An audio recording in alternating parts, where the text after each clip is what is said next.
Hello everyone.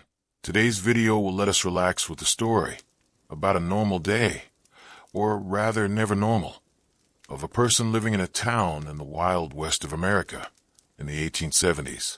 The sun had barely risen above the horizon when the smell of horse manure, dirt, and strong black coffee hung in the air.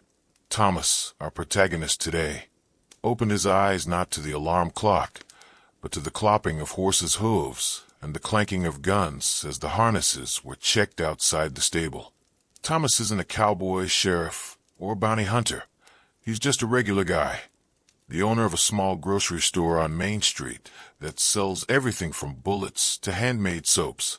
But in this town, no matter who you are, you still have to live like you're on the front lines. Even if you're just selling flour, survival is a skill. He washed his face in the icy water of a wooden basin, without a drop of scented soap.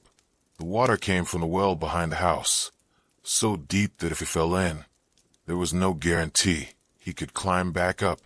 After rinsing his face and wiping himself roughly, Thomas strapped his pistol to his belt, as he did every day. Not for hunting, for protection. It was not uncommon in this part of the world to be robbed of a store for a halfpenny's worth of change. He walked to the front door, kicking open the rickety wooden door that creaked on its rusty hinges. Before him lay a red, dusty town as fine as ash, and the air was strangely quiet. But that quiet was never a good sign. In the West, if the morning was too quiet, someone was preparing for something bad. Thomas started the store. Before he set up shop, he first pulled out the shotgun he had hidden under the counter and wiped it down, not because of the dust, but to make sure it still worked. Just a few weeks ago, a drunken man had barged in, demanding all the sugar and cigarettes because God told him to. Thomas fired a shot into the air. The bullet grazed the roof, and then had to pay $3 to repair the hole he'd made. $3 wasn't a small amount back then, almost a week's worth of food. As he stacked bags of flour, bars of soap, and bottles of medicinal wine on shelves, the town slowly began to wake up. The bells of the small church rang, not for mass, but to signal the opening of the market, a chaotic flea market where people gathered to trade, quarrel, and sometimes shoot out. The old widow, Edna, was the first to come in. She was buying salt and bullets, two essentials of every Western kitchen. Bullets were for shooting snakes. Salt was for keeping meat from spoiling. Simple enough. But Edna also brought news.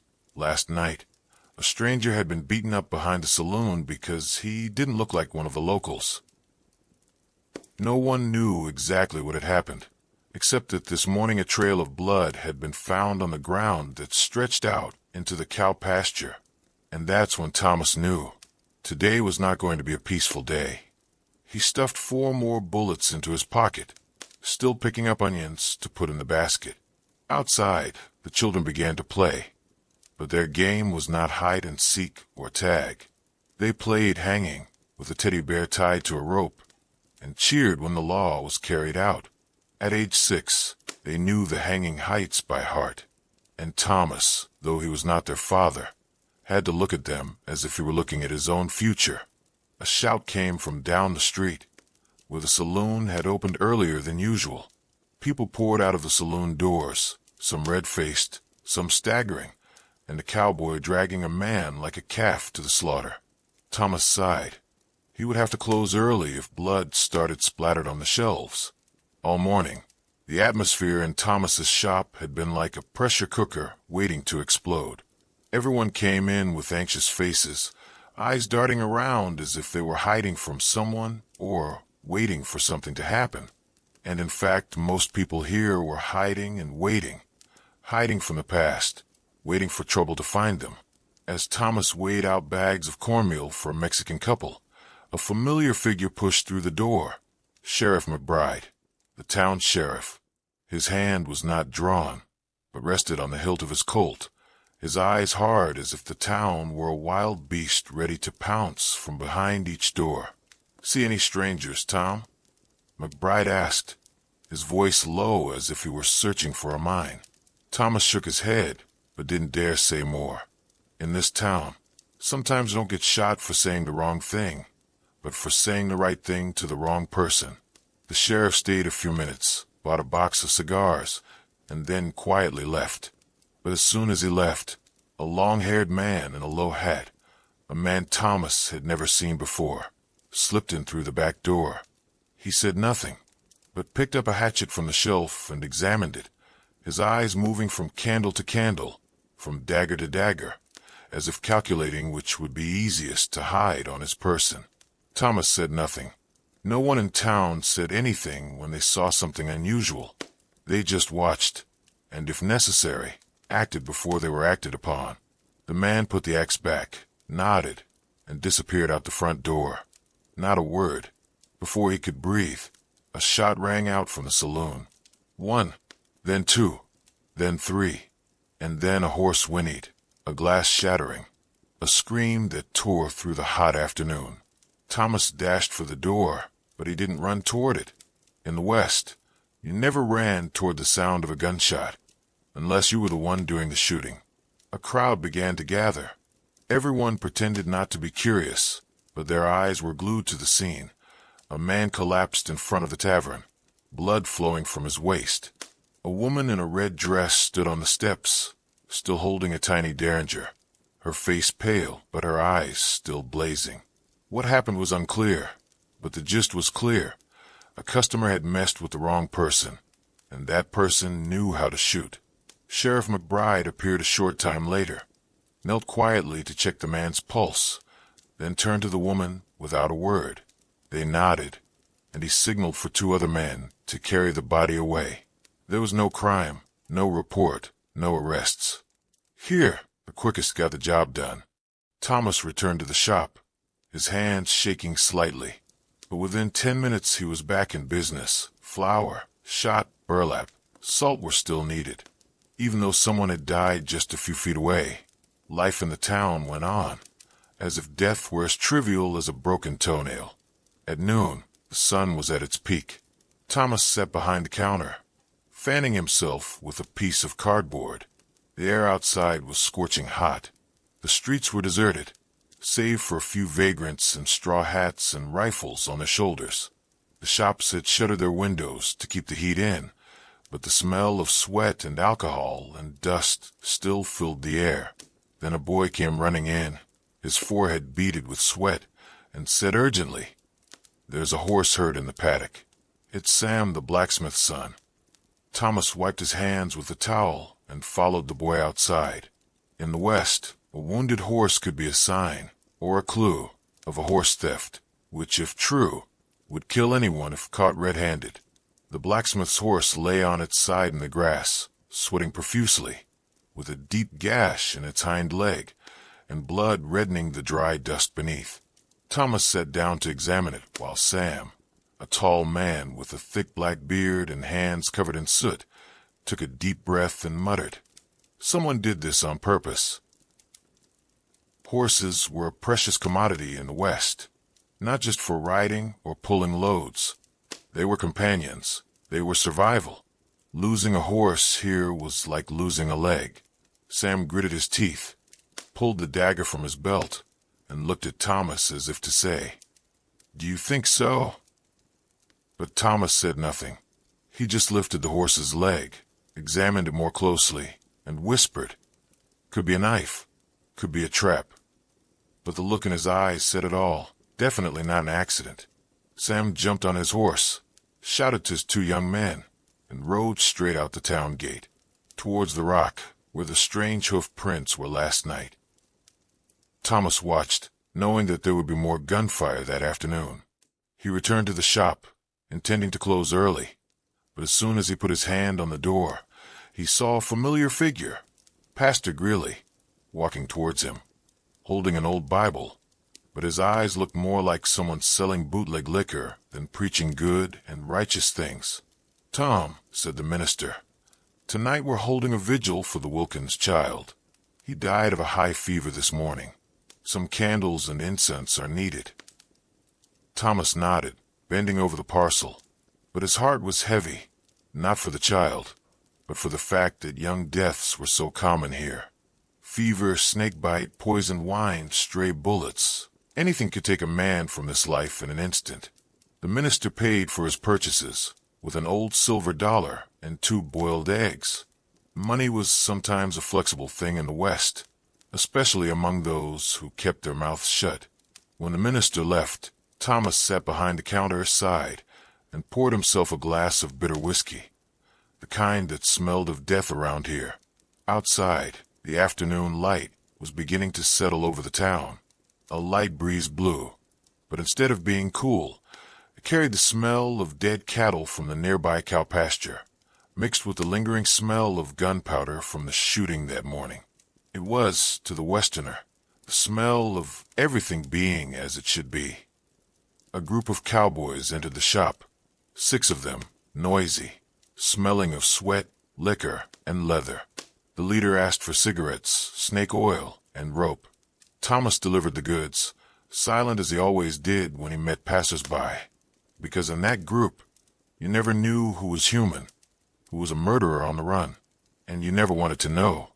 One of the men touched the gun hanging on the wall and sneered. "This one must have killed a few people, huh?"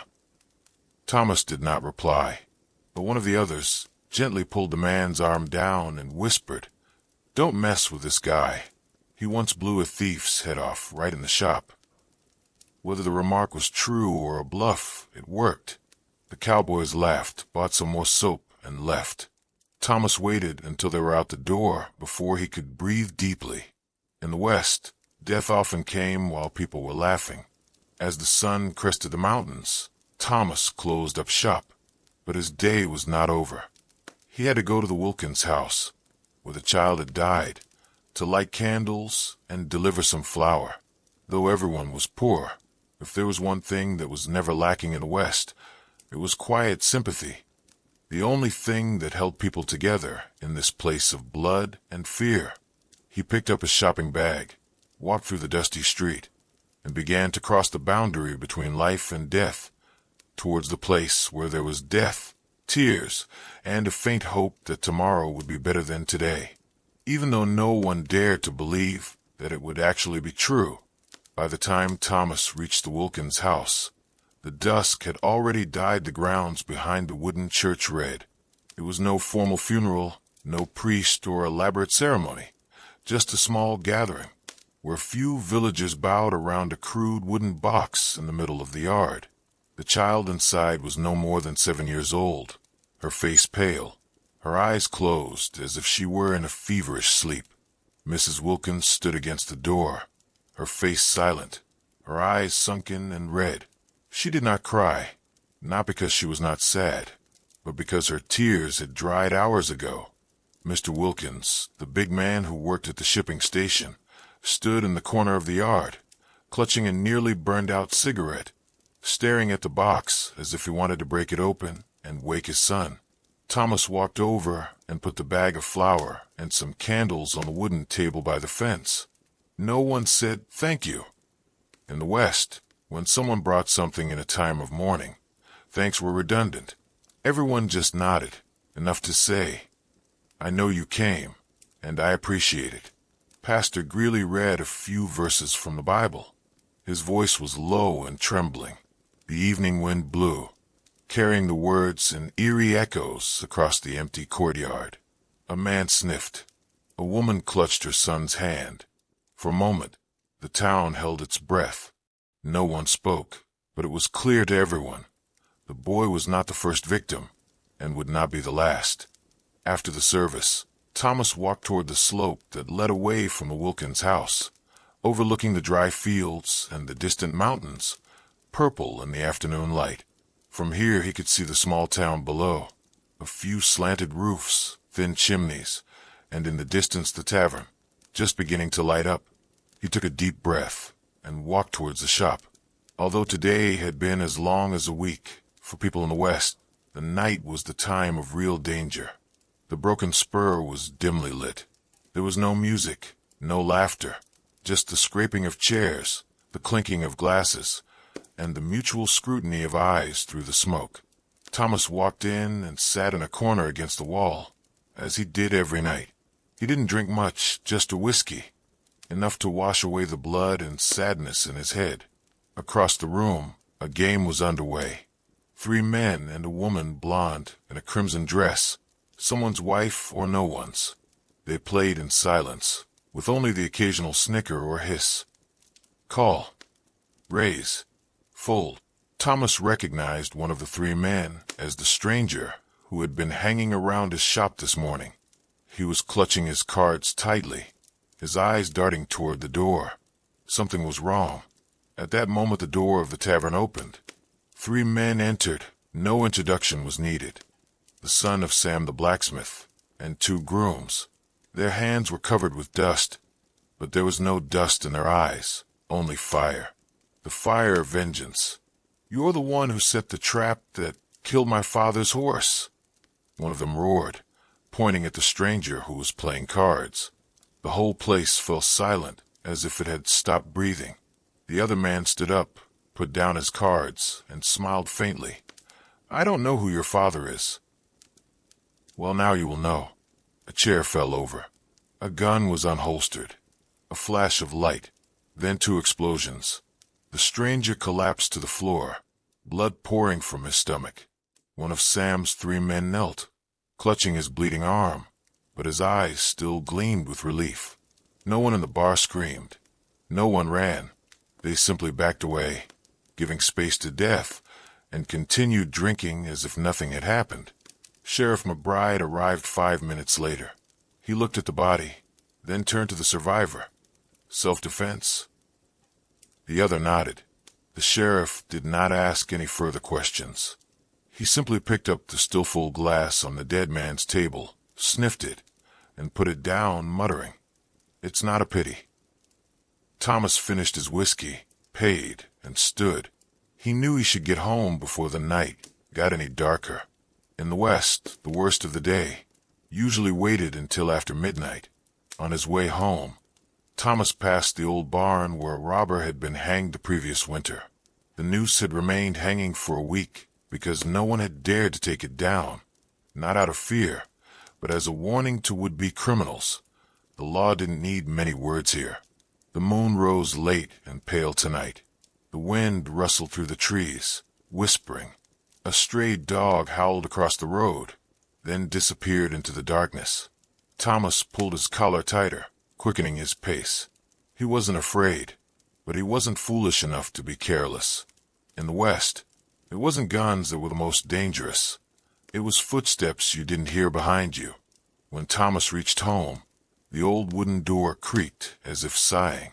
He lit the oil lamp, poured some water into a wooden basin, wiped his face roughly, and sat down at the small pine table. His rifle hung carefully on the wall, and beneath him were his boots covered with red dust. Nothing about this place was peaceful, but to him, it was home. He took out a small notebook and wrote a few lines as he did every night. 12th dry, windy. 1 child dead. 1 shot. 1 whiskey not enough to get drunk. Tomorrow will be longer than today. Closing the notebook, Thomas sighed. Outside, the town was still awake. People who weren't sleeping at this hour usually had a reason. They were guarding something precious, or they were running from something worse than death. And a small, tiny part of them was waiting for a chance to live better, even if that chance was as fragile as a drop of rain in the desert. A knock on the door startled Thomas. Who could be there in the middle of the night? He pulled out his pistol, approached, and asked softly, "Who is it?" "It's me, Eliza." A woman's voice rang out, low but clear. Eliza, the girl who worked at the tavern, who had mended Thomas's shirt twice for free. He opened the door. She stood there, wrapped in a thin cloak, her hair tousled by the night wind. "We have trouble," Eliza said, her voice urgent. "A group of strangers just entered town from the east. Someone saw them with loaded guns. They're looking for someone." Thomas exhaled, unsurprised.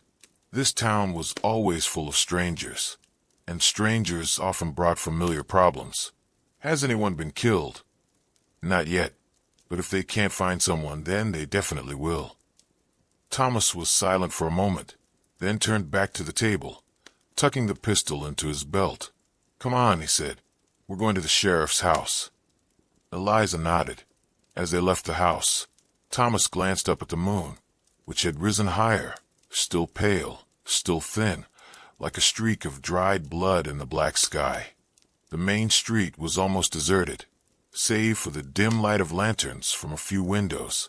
As they crossed the small square in front of the church, a figure passed through the side alley, quick, light, like a ghost. Eliza clutched Thomas's sleeve and whispered, "See." Thomas nodded. He was used to this. Up ahead was the sheriff's office, a square wooden building with warning signs and wanted posters on the walls. The front door was ajar. Sheriff McBride sat in the light of a kerosene lamp, slowly cleaning his pistol. He wasn't surprised to see Thomas enter. "I thought you would come," he said. "We have uninvited guests." "Got it." McBride nodded. "They asked about a man named Doyle. Used to be a hired gun turned traitor. I think he's hiding somewhere around here." Thomas looked at the sheriff, then turned to Eliza. "And if we don't find it? Then they'll think the town's covering up. And then there'll be blood." McBride said evenly, as if reading a recipe. The three of them sat in silence for a moment. The wind outside blew through the cracks in the wood, carrying with it the chill and smell of burning straw from the barn to the north. Thomas slowly stood up. "Then we have to find Doyle before they find him." The sheriff nodded. Eliza whispered, "And if not, then we'll have another body to bury tomorrow morning." Thomas replied coldly. Thomas left the sheriff's office with Eliza just before midnight. The town was silent, save for the wind and the creaking of hinges from an unlatched window. Dust and sand drifted around the streets like little ghosts, eavesdropping on people's plans. Sheriff McBride had sent 2 men out to make inquiries, one to the North Horse Station, one to the inn near the abandoned quarry. Thomas and Eliza circled around to the back of the church, where there was a small cabin that had been abandoned since the previous winter, its wooden walls rotting and its door off its hinges. If someone wanted to hide without attracting attention, it was the perfect place. And sure enough, as they closed in, a soft noise came from inside. Eliza held her breath. Thomas held up his hand for silence and stepped inside, gun drawn.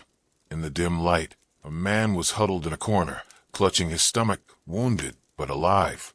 His face was gaunt, his beard scruffy, his eyes puffy from lack of sleep and fear.